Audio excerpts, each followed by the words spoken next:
Hello ladies and gentlemen, welcome back. Force here with some more Hearthstone. In today's deck spotlight, we'll be taking a look at another Ramp Druid deck. This is coming from Banderita USA of Hearthstone. The deck's got some ramp up spells like Innervate and Wild Growth, allowing you to get some big creatures out early, some high value minions such as the Sunwalker and Druid of the Claw, and then some direct and mass damage like Starfall and Swipe. Now with the general premise out of the way, let's take a look at the deck in action. So the idea behind this deck is we're using our ramp up spells to get a crystal advantage, a mana crystal advantage, to get some big beefy mid to late game creatures out in play. My opening hand is actually pretty decent, but I'm gonna just take a chance and drop those two 5-drops and see what we end up getting instead. Definitely gonna hold on to the Wrath though, just to deal with some potential early threats from the opponent. And this isn't bad, we end up going into the Harvest Golem, and then we also have that nice mid game creature, the Sunwalker. Nothing first to do on the first turn though, so we're gonna pass it over. So let's talk about how this deck came to be. Basically, the metagame recently has done this shift into a fast aggro style of deck. We're seeing a lot of very aggressive decks with creatures in between turns 1 and 4, and then some 5 and 6 drops as well. So with this shift, it's actually removed a lot of decks that have single target removal, and that's gonna make these decks with these big beefy creatures that much more effective. And I think I might, thinking about the Bloodmage Thalnos, but I'm just actually going to go ahead and do this, and then we'll swing. We also could have done something for 4 with our Innervate, but I'd rather wait and try something for 6 with Sunwalker on turn 4, for an example. So yes, we've got Innervate as well as Wild Growth to get that mana crystal advantage, and then we just kind of take it from there. So here's a great example. We got some nice early game creature from our opponent, and we could just go ahead and do a Wrath into it. And again, you know, had we played this, we could have Wrath for more this turn, but I was expecting probably a 3 health creature from him, so that's why I decided not to do that. And I didn't want to risk losing this, because I can potentially in the future do this with a swipe, making a much more effective swipe. For now though, we're just going to go ahead and Wrath, and we're going to pop that off right away. That will be our choice for this turn. Keep his board clear, try to get that advantage, and then again we're dropping our big beefy creatures in play that are hopefully a very, very difficult thing for him to deal with. So here's a great example. Right now we can go ahead and drop down a Sunwalker with our Innervate, which is kind of a hilarious play. We could also go with a Swipe just to guarantee eliminating that, but I have a feeling he's gonna have a pretty hard time dealing with this thing. So I think we're just gonna go for that. We're gonna go ahead and Innervate. And then we're gonna place down the Sunwalker. We've got Taunt, we've got Divine Shield.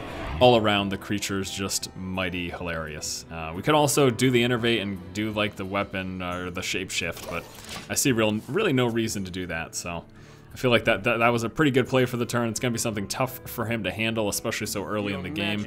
Oh, we are gonna see the Silence there, but that doesn't get rid of the creature, and he is gonna go ahead and Enrage. So actually, he's probably gonna hit me for 6. And then kill the creature off. Or just goes for hitting me twice instead, okay. So what we're gonna do this turn is we are gonna keep our creature alive, and we're going to get rid of his board. We can do that here with a lovely Swipe and a Bloodmage Thalnos. Unfortunately, we're gonna have an extra mana floating because we're doing this with our Innervate, but I think that that's probably the best move here to guarantee that we're getting rid of his stuff. So we are going to go ahead and Bloodmage Thalnos. It's gonna give us some extra spell power, so this turns into 5 and 2. And then we go ahead and Innervate. The other thing I could do is swipe him directly. If I had enough mana, I could also weapon attack into that to finish it off, but that's not what's gonna happen here. We're gonna go ahead and do that. It's gonna do a little bit of damage to him, and then we're gonna hit him in the face for 4. So now we've cleared his board, we've gotten rid of his threats, we still have our 4/5 in play as well. And again, even though he silenced it, it's still a big beefy creature. It's still gonna be able to take out a lot of what he could put into play this early in the game. We're gonna get that Arcanite Reaper though, so he's gonna eliminate our creature right now. But he takes 4 more damage in the process. So we've dumped a lot of our hand, but we've got other things to go back on. We have the Azure Drake. Now, if we played that right now, he just weapon attacks into it and kills it, right? So we're just gonna go ahead and play the Harvest Golem. And we're gonna go ahead and Shapeshift up. And then we're gonna hit him a little bit, bringing him down. So now he's got a decision. Does he want to attack into this thing to kill it off? He's got to deal with the recurring creature from that as well, and I don't give him that easy target in the 4/4. I could have potentially dropped that just for the card draw, and then, you know, if he attacks into it, so be it.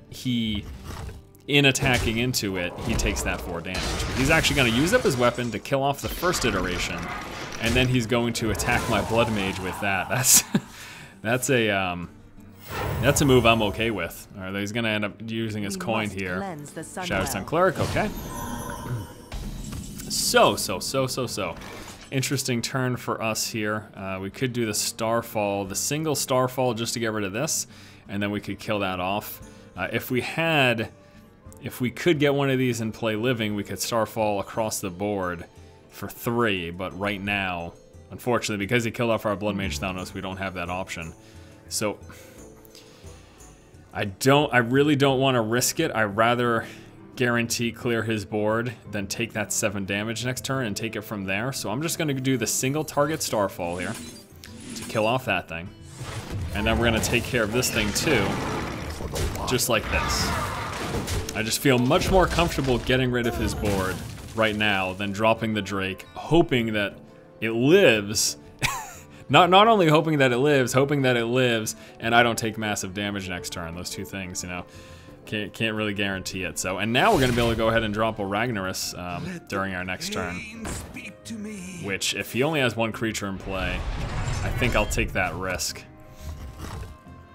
of it, you know, hitting the creature instead of him. But, you know, having this in play is going to be pretty awesome. So we're going to do it. We're going to go ahead and place down Rag. Pass the turn on over. Let's see who it hits. It ended up hitting him in the face. Fantastic. So now he's got some big decisions to make. He might have another silence there. We could see another one of those, but even if he does that, we still have an 8/8 in play. He's now down to 9. We've got a taunt we can play next turn if things start to get a little hairy. Which actually, just to be, you know, better safe than sorry, I'll probably go with the taunt next turn. We're going to see Heroic Strike here. So he's going to take some damage to the face here. He's got 7. And going ahead and armoring up.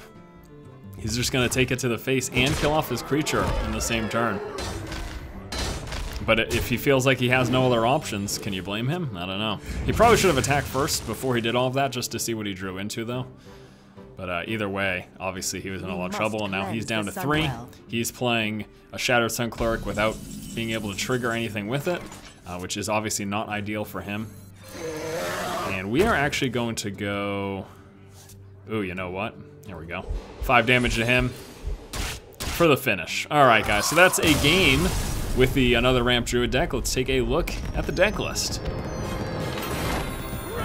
And from the top, we have got some of our ramp-up cards. We've got 2 of the Innervates as well as 2 of the Wild Growths. And it's definitely something, it's definitely a situation where either coining into a Wild Growth or innervating into a Wild Growth is actually worth it. If you get the coin, though, on your first turn, you drop the coin for 2, you get the Wild Growth, and basically until turn 10, it's like getting a coin every turn after that. So it's totally worth doing it, in my opinion, at least. We've also got some Wrath here, some direct damage to deal with a lot of that aggro that we are seeing in the current metagame. The Bloodmage Thalnos, quick little note here, I've mixed up a little bit. His original deck list includes Hogger and Ysera, but he mentions in the thread that he would replace those 2 with Bloodmage Thalnos and Ragnoros, and since I have those cards, that's basically what I did. Get the Bloodmage Thalnos, really great card with the extra spell damage, helping us a lot with things like Wrath and Starfall and Swipe as well. So it's definitely a very strong card in the deck. 2 of the Novice Engineers, love the card draw. Not too bad for picking off early creatures as well, filtering out through your deck, really, really nice. I've got the Harvest Golems here, just an incredibly useful creature as a 2/3 that comes back as a 2/1 after it dies. Again, this is going to help you stave off some of that early aggression. The Swipe here for clearing the board, dealing some pretty decent damage. Keeper of the Grove, silence and or 2 damage. Can't really go wrong with that. It's definitely a solid card. Plus it's got 4 health, which makes it a little bit tougher for some people to deal with.